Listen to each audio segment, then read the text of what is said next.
just a small audience, I see. It's all right. Yeah. It's a small stage, yeah. Hardly anyone.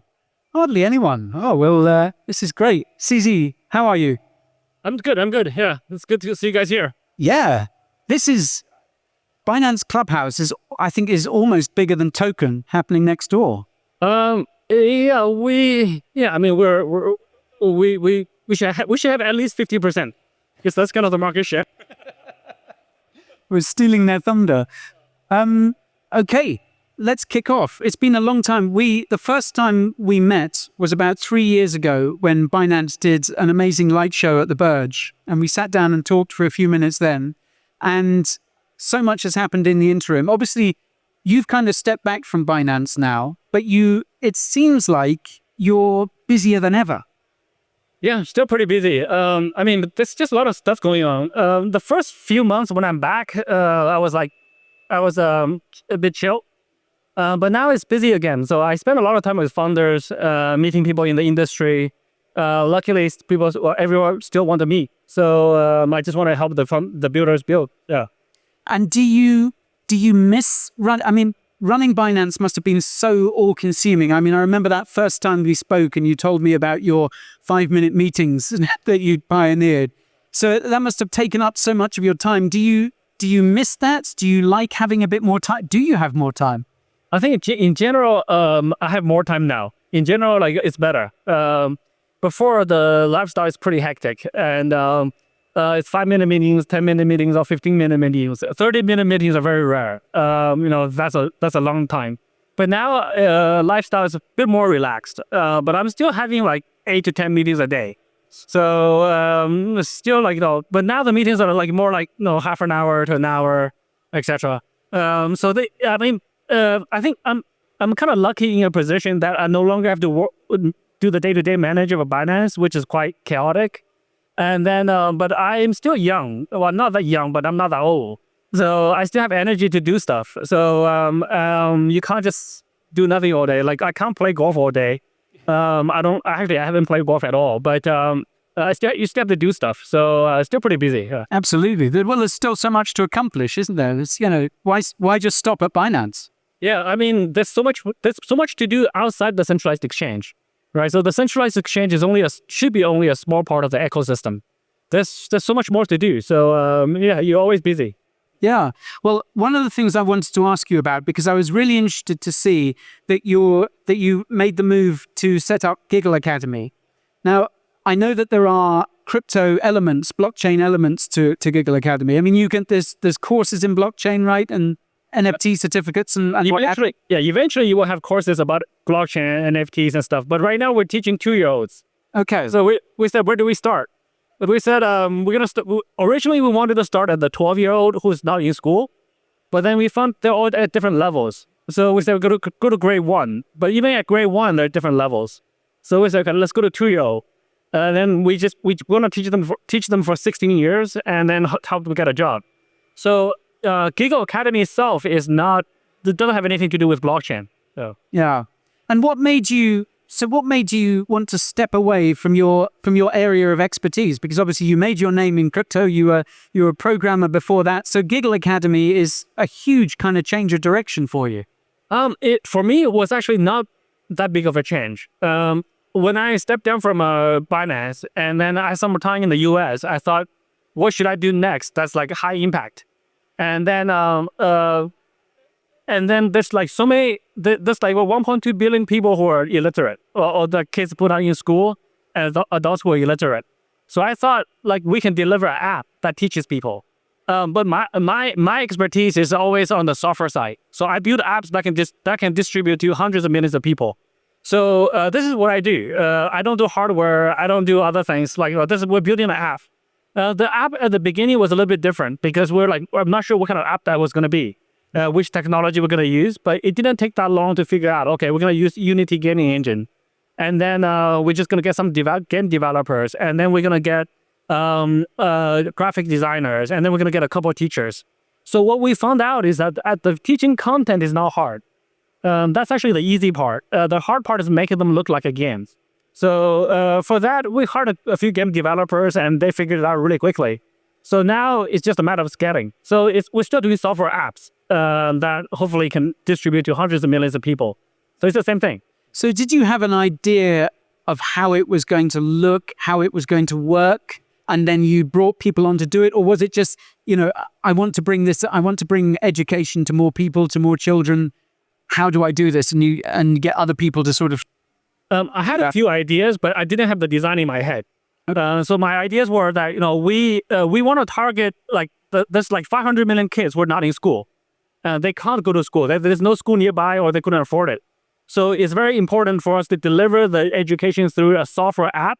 So my base requirement is they have an Android phone, which is quite cheap, and they have some kind of internet. That's it. That's all we got to work with. There's no other teachers. There's no other infrastructure. So that is a requirement. And then from that, then we gotta gamify it. So I'm assuming that the parent is illiterate. So the parent's not gonna spend time with the kid, helping them. So I kind of designed this, or I kind of segmented the market. That's the market we're targeting. And now, then it's up to the team to say, okay, what are we gonna build to service that market? So initially we thought about, a lot of people tried to build games with education content, but we didn't want to do that. We want to build education content that's sticky. That's almost like a game. Not quite a game yet, but it's sticky enough for the kid to go through. So once I let those down, the next level of requirements, like, okay, which technology we're going to use? I have no clue, right? So the team figured out, okay, we're going to use the Unity gaming engine. And then we're going to use all this stuff. They figured that out. So I still have a call with them every week on AI, like what kind of AI technology should we use, etc. I have another call with them on just the progress, how many lessons, how many new lessons, how many new storybooks, etc. So that's pretty much my involvement right now. Yeah. Yeah, and I guess there's kind of overlap with crypto in a way as well, because certainly one of the earliest goals of crypto, this idea of banking the unbanked, was reaching these people who are otherwise shut out of traditional systems. And again, I guess this is what you're trying to do. People who haven't had access to the education that so many of us take for granted. Yeah, pretty much. So I think if you think about it that way, it's very similar to what I did before. This is a new technology that can transform how we learn, or how we teach, and we can deliver this en masse to hundreds of millions or to billions of people, and at a very low cost.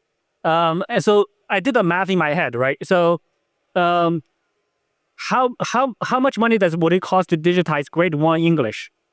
Probably $1 million maximum, probably less. But even at $1 million per year per course, 12 years is 12 million. 30 different subjects is 300 million. For $300 million, we can digitize all the education content before a kid is 18. And then we can deliver that remotely at a very low cost once we build it. 300 million may sound like a big number, but the US government spends 110 billion a year, 1 year on education. So we're spending 0.3 billion. So it's actually a very low cost. We can digitize 18 years of education, and then we can scale infinitely. Because once you digitize it, the incremental cost of getting another student, getting another million student, getting another 100 million student, it's almost zero. So that's the same thing as we did before. And also many current education apps, they want to supplement the school. They don't want to replace the school. They assume there's a school. Whereas based on my experience in crypto blockchain, it's like this is a new technology. We don't need the old system. We can just do this new system. So there's a lot of similarities there. Yeah, so it's not, for me, it's not completely new. The app itself is a little bit different. It's actually much, much simpler, way simpler. Because look, this is free lessons for kids, 3 storybooks. Nothing could go wrong with it. No one's gonna hack it. Much simpler. Yeah, that money that you're spending as well, okay, it seems like a relatively small amount when compared to what the US, say, spends in a year.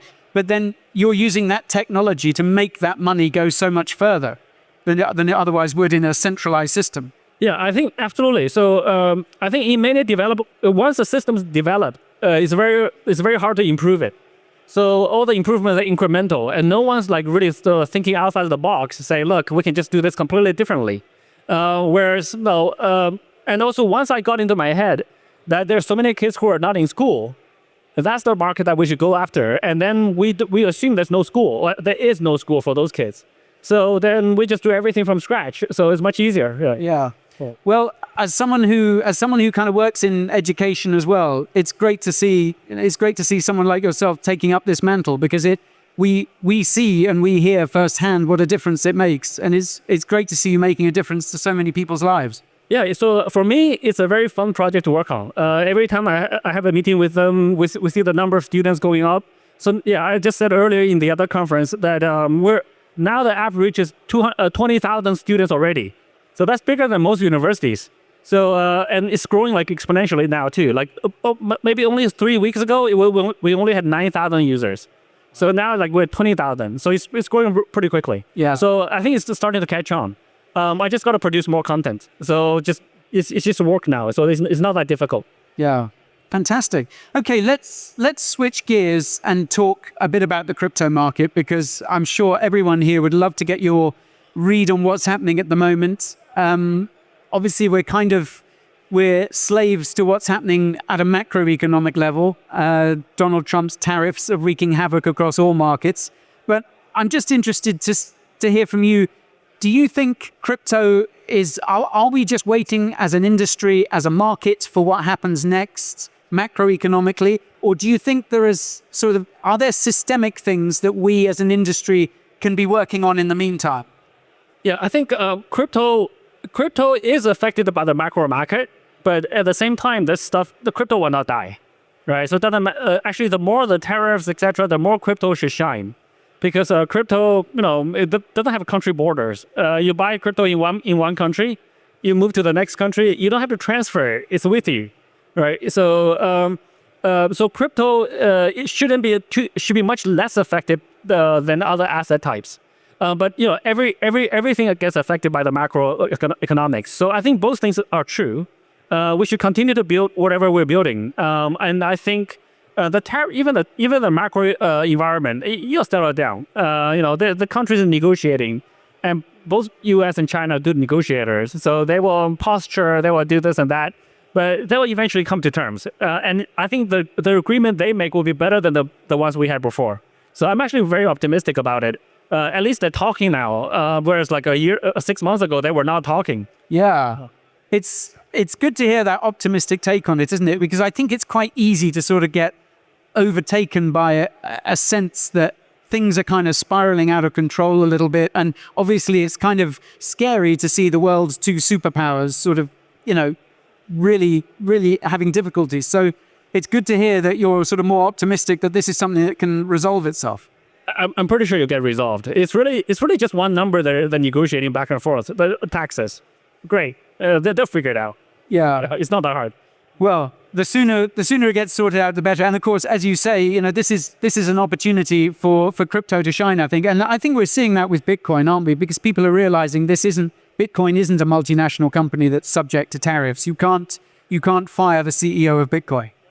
Yeah, and also, I think this is why, everybody was panicking like, 2 weeks ago. Right now, it's back to 95K. So, a lot of people are very short-term focused. I don't know. I don't understand why, because I'm always long-term. So, but I can understand, like, a lot of investors, when they lose 10% is a lot. But I think for those type of people, if you're really worried, then you shouldn't be doing day trading. You should just buy and hold if those things worry you. So but anyway, so I'm not worried about this industry. I'm not worried about the macroeconomics. I think things will get a lot better. Yeah. And well, that leads nicely on to what I wanted to ask you next. Was crypto's been in existence, Bitcoin was created 16 years ago now. And as someone who has built so much in this ecosystem, and you were involved from such an early stage in Bitcoin's existence. Do you think over these 16 years that crypto has over or under-delivered on its promise? I actually think it's under-delivered. I think we should have done a lot more, but there were external forces that are pushing us back, right? So the regulatory landscape was not clear. There was a war on crypto from the last U.S. administration, which causes a lot of governments to not want to adopt it. So I think so far we've been developing slower than what we should have. But now, because of that slowdown, now there's a counter reaction. So now, U.S. is 180 degrees now. So hopefully now that will allow us to accelerate much faster. And also different parts of the ecosystem have developed differently because there was so much pressure on any coin that resembles a utility coin, which will be classified as a security. The meme coins took off, right? So, but I think now might be a good time to sort of bring back the activities back onto utility tokens.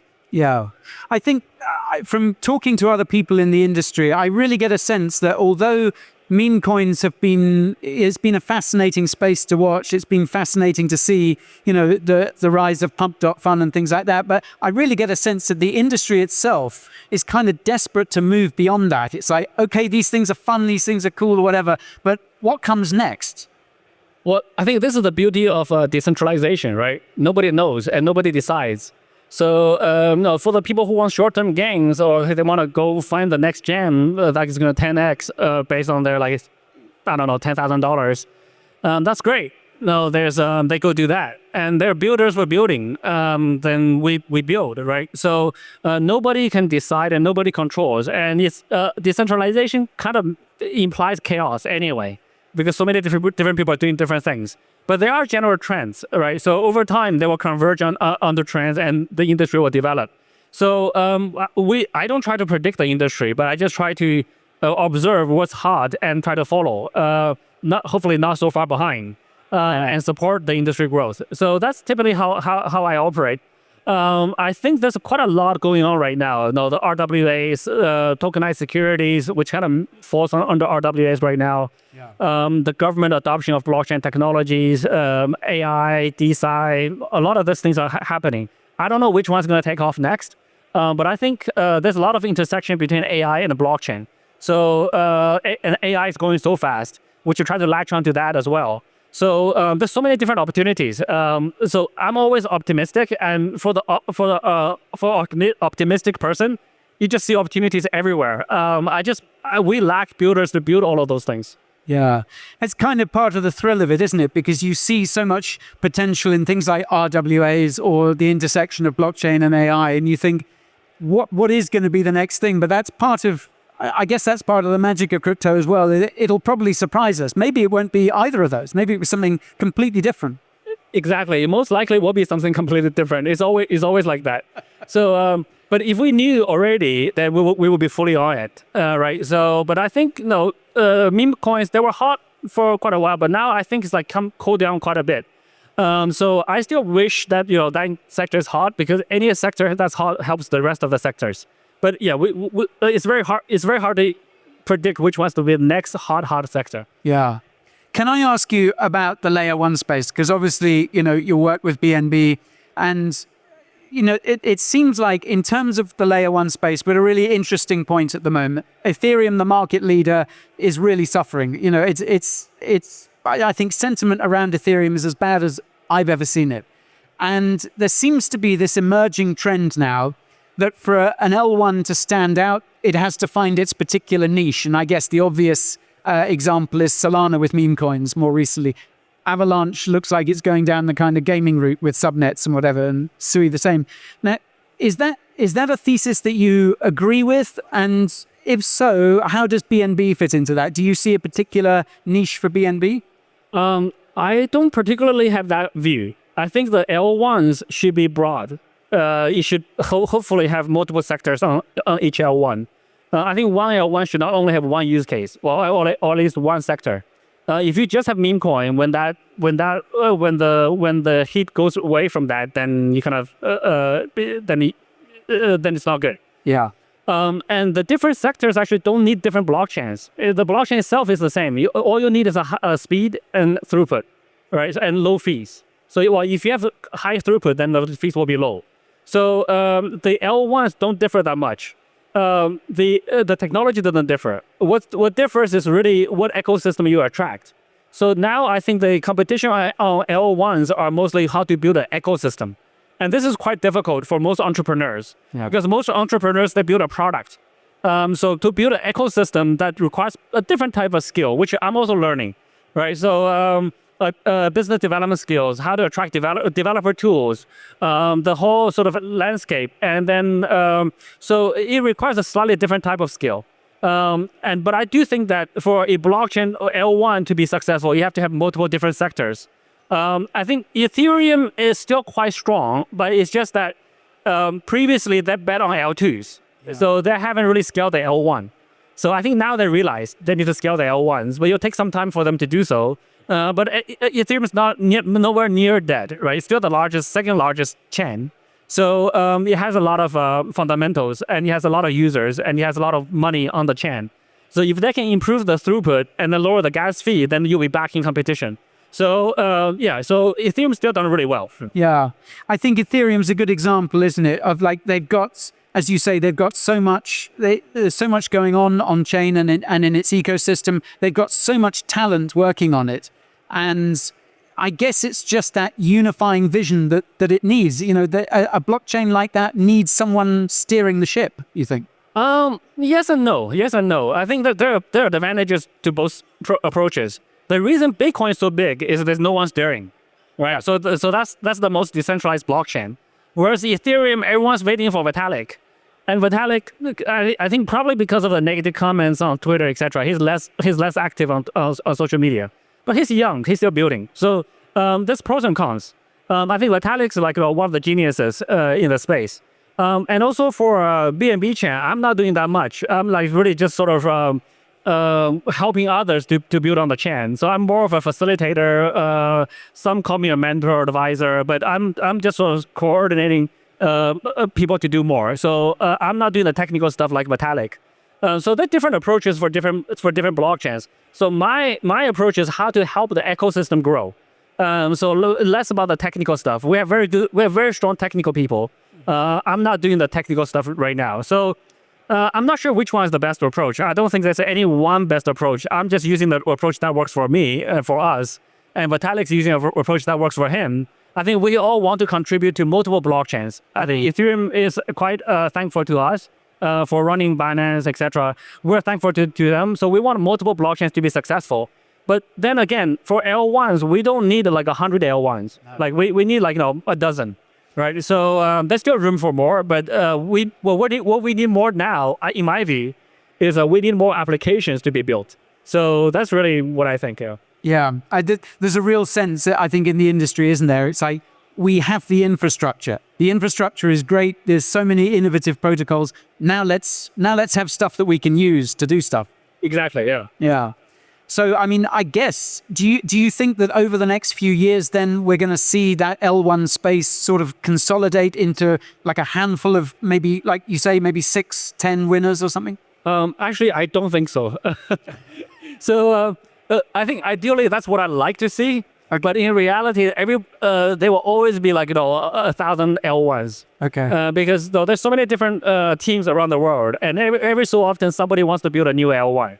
And every project they want like L1 is sexier than an L2, so everyone wants to build an L1, and L1 is also sexier than building an app on a chain. Yeah. So to some extent, I think at least today, the narrative may shift. I think once we have a couple apps that are valued more than the chain, then people will build more apps, right? So if you think about it, the New York Stock Exchange the valuation is about 80 billion. Apple, Tesla, they're like trillions, 2-3 trillion, right? So the apps on the infrastructure can be worth way more than the infrastructure. But today the infrastructure is worth more. So everyone want to build this another new infrastructure. So again, I don't know how exactly it will play out, but there will always be 1,000 teams trying to do L1s. But I think there will be network effects where the top 3 or 4 chains will take majority of the volume, which is already the case today. Yeah. Right. So if you look at the top 3 or 4 chains, they took like 99% of the volume. Yeah. Yeah. It feels like, in a way, we're still so firmly at the beginning of this journey. Like so much has happened in the last 16 years, but it kind of feels like we're almost just getting started, really. I think we're just getting started. Like if you look at the internet, like we're still building new internet infrastructure today, right? So we're still building new internet apps. Internet took like 30 years to get to where it is now. And even today, like a video call doesn't work very well very often. Yeah. Right. You would think like, for 30 years ago, we thought about, video conferencing. This is an old concept that still doesn't work very well. So it takes time for industries to mature. So I think 30 years from now, we'll still be working on blockchain for sure. There'll be a lot of more different apps. Yeah. And 30 years from now, I think things will move a bit faster given that we have AI to help us. So yeah, we're at the beginning. Yeah.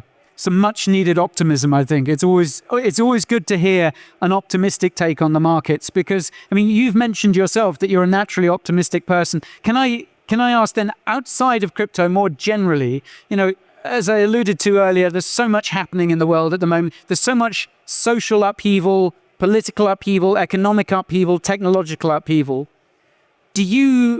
Are you sort of naturally optimistic about the future in general, not just of crypto, or does it kind of scare you sometimes, just the direction we might be heading? I think I'm a naturally optimistic person. Nothing phases me too much. Even when I was in prison, I was pretty optimistic that I would get out. So it was like, it wasn't too bad. If somebody else can live through that, I can probably survive. So and I have a very stable mentality as well. So luckily I don't get depression. I don't get any of this issues mentally. So I do sympathize for the people who do. But I think having a strong, stable mentality is really important. But also, just throughout my life, I've been really lucky. Overall, right? So last year was a bit unlucky, but in the grand scheme of things, I've been super lucky in my life. I think very few people are in a position where I am today, where I have resources, I have a mixed reputation, but I have a large reputation. I have a large amount of followers, and also, again, as I said earlier, I'm not that old, I'm not that young, but I'm not that old. So I still have energy, I still have time and energy to do stuff. Very few people are in my position to be able to do that. Yeah. So so I think I've been super lucky. So I'm always optimistic. Yeah, it's always refreshing to hear someone acknowledge. Again, luck plays such a big part in life, doesn't it? I think it's always great to hear someone acknowledge that because I think it's something that people forget very easily. But of course, we make our own luck to an extent. So credit to you. Yeah, I think. Look, if everybody in this room, if we compare to some of the unlucky people in the world, we're super lucky. Right? Just if you there's so many people who can go to school. There's so many people who are worried about food. We're not worried about those things, so we're already being very lucky. So there's always a richer person. There's always and money is not happiness, right? So just having money is only one of the very few resources that's actually quite unlimited right now because governments can print it. So money is only a very small factor, especially after going through a prison experience. You learn that there's so many other things that are so much more important than money. So I think having health is super important, right? So most of people here are going to be relatively healthy. And we are educated, we have good jobs, we have good income, we're not worried about food. So we're very lucky, yeah. Yeah, I think that's an important note to almost end on. But I just want to, before we do, I just want to ask you one more question, CZ. If you could go back in time, let's say you could go back in time 10 years and give your younger self one bit of advice, what would it be? I would start Binance early.